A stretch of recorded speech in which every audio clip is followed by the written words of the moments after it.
Le chapeau de Monsieur Zinger.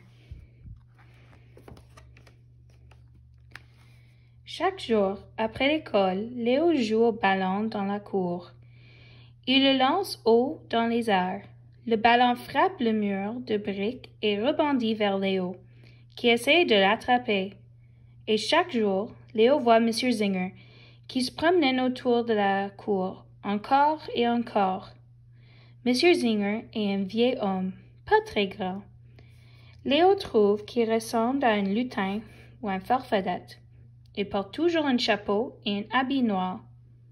Il marche en se traînant les pieds absorbés dans ses pensées. Monsieur Zinger compose des histoires.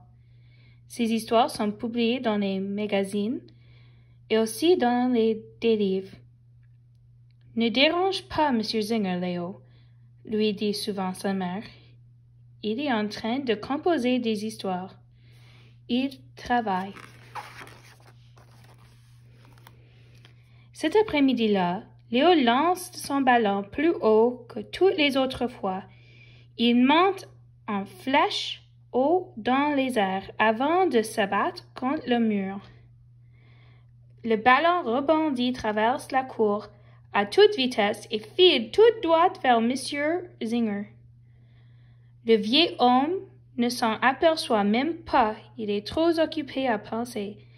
Zip! Le chapeau de Monsieur Zinger est emporté par le ballon. Malheur! Mon chapeau! S'écrie Monsieur Zinger. Il essaie de le saisir avec sa main, mais le vent s'en empare et l'envoie voler très haut au-dessus de la cour. Monsieur Zinger tapote sa tête chauve. Jeune homme, appelle-t-il, aide-moi à attraper mon chapeau. Léo court, tourne par-ci, saute par-là, à la poursuite du chapeau que le vent envoie valser de toutes bords, tous côtés. Finalement, le chapeau commence à descendre, plongeant de plus en plus bas. Léo tend les mains. Le chapeau atterrit en plein sur la casquette de baseball.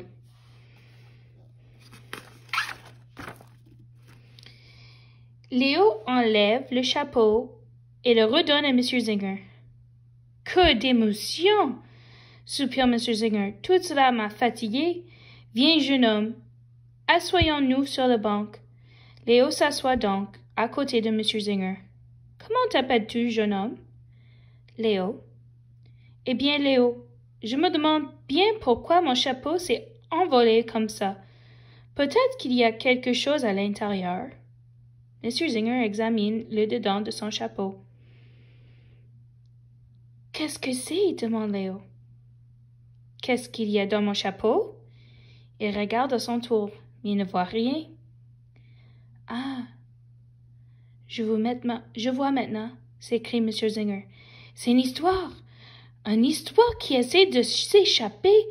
Quelle histoire? Demande Léo.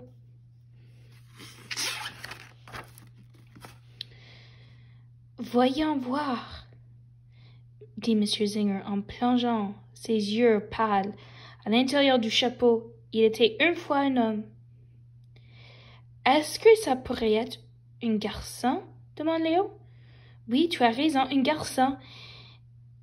Et ce garçon était très pauvre? Peut-être bien qu'il était riche, suggère Léo. Pourquoi pas? Dit Monsieur Zinger en grattant la tête. Il était riche. Riche comme un roi, comme un empereur, comme un tsar. Il était aussi très malheureux. Peux-tu voir pourquoi? Léo regarde dans le chapeau. Il réfléchit un moment, parce qu'il n'avait rien à faire. D'accord, alors, un jour, ce garçon fait une proclamation. C'est quoi une proclamation? Demande Léo. C'est une annonce officielle. Il va donner la moitié de sa richesse et de sa fortune à l'enfant qui sera capable de lui remonter le moral. Des enfants de partout dans les environs font la queue devant la porte. de son manoir, chacun espérant relever et défi à gagner. Ça devrait être bon, dit Léo.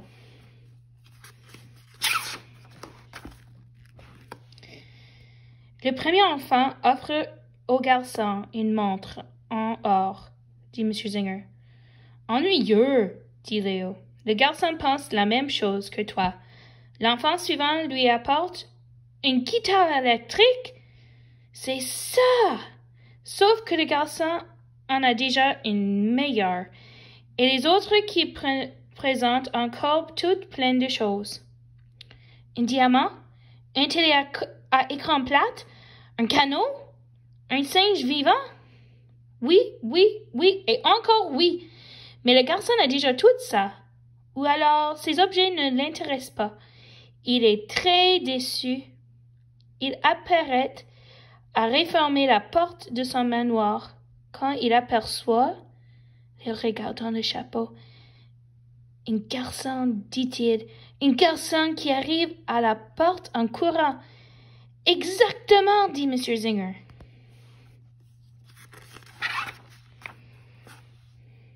Est-ce que le garçon qui arrive en courant a un nom? Demande Léo.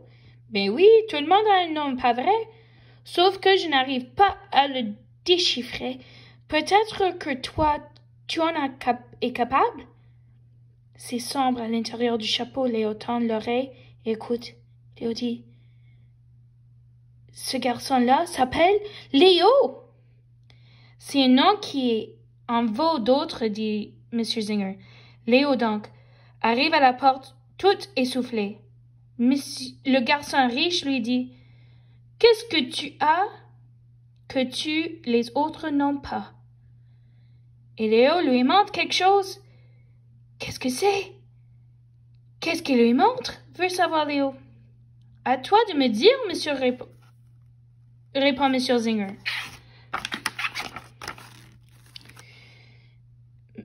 Mais j'en sais rien, dit Léo. Tu n'en sais rien? Es-tu bien sûr de ça? Tu savais que l'histoire parlait d'un garçon et pas d'un homme. Tu savais qu'il était riche et pas pauvre. Tu savais qu'il ne voulait rien savoir d'une montre en or. Tu connaissais même le nom d'enfant qui arrivait en courant. Alors tu sais peut-être aussi que ce que Léo là montre un garçon. Alors, c'est quoi au juste? Léo réfléchit. Il ferme les yeux et pense très fort. Il finit par rouvrir les yeux. Un ballon, dit-il. Ballon, dit M. Zinger. Un ballon ordinaire. Comme le tien? Oui, dit Léo. Très bien alors, dit M. Zinger. Donc Léo montre un garçon riche un ballon ordinaire et lui demande, aimerais-tu jouer au ballon avec moi? Je sais ce que le garçon va répondre, dit Léo. Il va dire oui. Ils jouent ensemble toute l'après-midi, puis ils recommencent le lendemain. Ils deviennent les deux meilleurs amis du monde, dit M. Zinger. Et Léo ne veut même pas avoir la moitié des richesses du garçon, dit Léo. Il donne tout. C'est tout un garçon, ce Léo. Sauf la guitare électrique et le singe. Ça, il les garde. Et c'est la fin? Demande M. Zinger. Oui, c'est la fin. J'aime bien cette histoire. Moi aussi, je l'aime. M. Zinger se lève en poussant un grognement.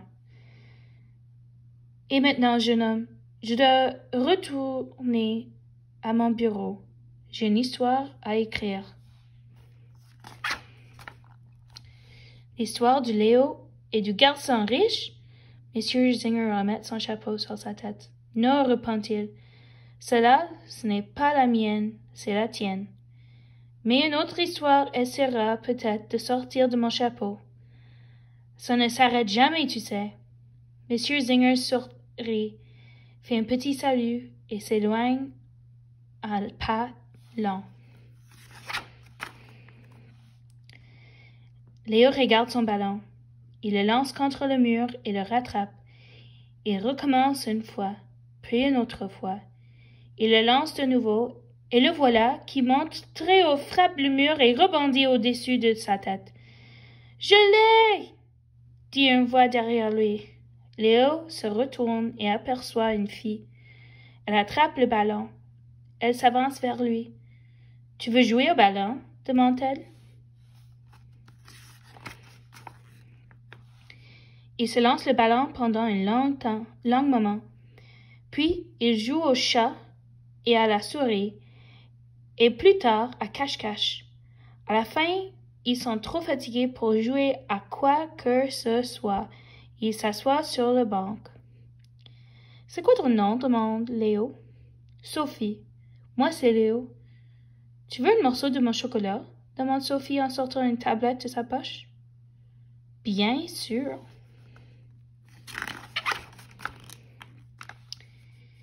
Ils partagent le chocolat. Assis sur le banc, Léo retire sa casquette de baseball. « J'ai une histoire à l'intérieur de mon casquette, dit-il. J'aime les histoires. Il était une fois un garçon. Sophie regarde dans la casquette. Est-ce que ça peut être une fille? Demande-t-elle. D'accord, une fille. Elle était riche, comme une reine, mais elle n'était pas très heureuse. Sais-tu pourquoi? Parce que sa mère et son père avaient été capturés par un ogre. Exactement, dit Léo. La fin.